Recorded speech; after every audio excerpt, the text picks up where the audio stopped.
Hello ವೀಕ್ಷಕರೇ, ಪಾಲಕ್ ಸೊಪ್ಪಿನ ಸಾಂಬಾರು ಮಾಡುತ್ತಿದ್ದೀನಿ. ಪಾಲಕ್ ಸೊಪ್ಪು 2 ಕಟ್ಟು, ಮೆಂತ್ಯ ಸೊಪ್ಪು 2 ಹಿಡಿ, ಹಸಿಮೆಣಸಿನ್ಕಾಯಿ 1 ಹಿಡಿ, ಬೆಳ್ಳುಳ್ಳಿ, ಟೊಮೆಟೊ, ಈರುಳ್ಳಿ,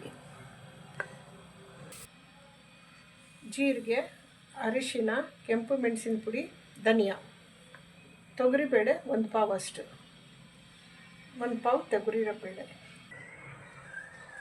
ಫಸ್ಟು ಕುಕ್ಕರ್ ಇಟ್ಟು ಬೇಳೆ ಬೇಯಿಸ್ಕೊಳ್ಳೋಣ.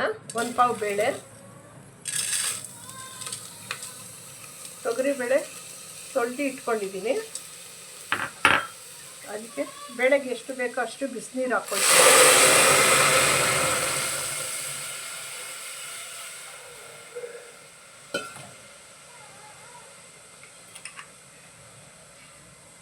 ಹಾಕಿ ಇದು ಬೇಯಿಸಿಕೊಂಡು 3 ವಿಷಲ್. ಒಂದು ಪ್ಯಾನ್ ಇಟ್ಟು ಸ್ಪೂನು ಎಣ್ಣೆ ಹಾಕಿ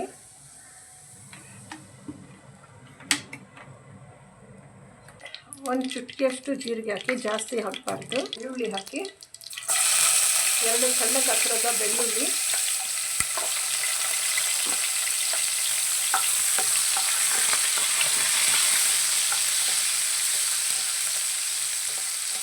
ನಂತರ ಹಸಿಮೆಣಸಿನ್ಕಾಯಿ ಹಾಕಿ ಒಂದು 4-5 ಹಸಿಮೆಣಸಿನ್ಕಾಯಿ ಹಾಕಿ, ಯಾಕಂದರೆ ಖಾರದ ಪುಡಿ ಹಾಕ್ತೀವಲ್ಲ, ಸ್ವಲ್ಪ ಹಸಿಮೆಣಸಿನ್ಕಾಯಿ.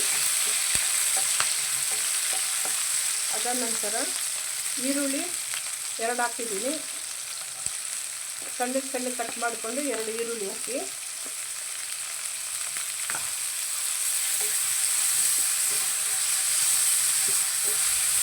ಉಪ್ಪು ಹಾಕ್ಕೊಳ್ಳಿ. 2 ಟೊಮೆಟೊ ಹಣ್ಣು ಹಾಕಿದ್ದೀನಿ. ಸಾಕು, 2 ಟೊಮೆಟೊ ಹಣ್ಣು ಹಾಕಿದ್ರೆ ಸಾಕು.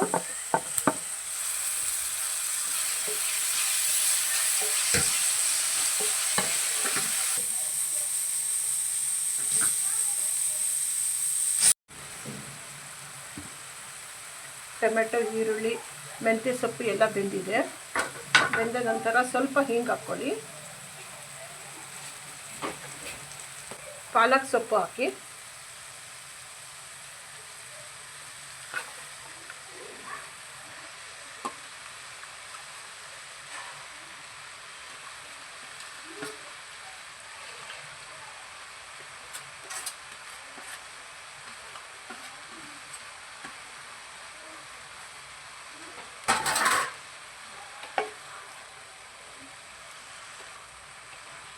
ಎಲ್ಲ ಬಿಸಿನೀರು ಹಾಕ್ಕೊಳ್ತಾ ಇದ್ದೀನಿ. ಸ್ವಲ್ಪ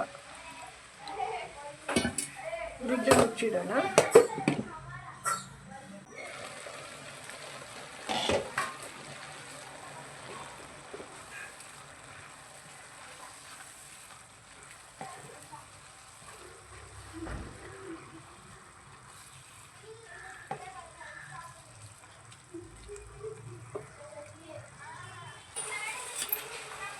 ಬೇಯಿಸಿದ ಬೇಳೆಯನ್ನು ಹಾಕಬೇಕು.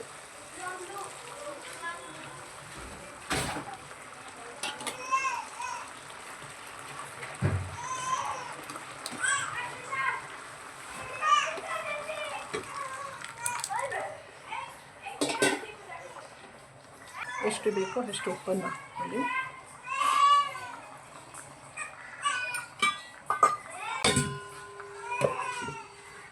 ಲಿಡ್ ಕ್ಲೋಸ್ ಮಾಡಿ ಸ್ವಲ್ಪ ಕುದಿಯಲು ಬಿಡಿ.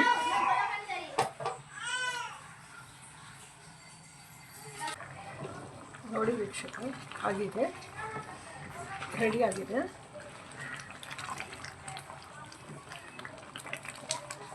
ಪಾಲಕ್ಕು ಸ್ವಲ್ಪ ಮೆಂತ್ಯ ಹಾಕಿ ಮಾಡಿರುವ ಸಾಂಬಾರು ರೆಡಿಯಾಗಿದೆ.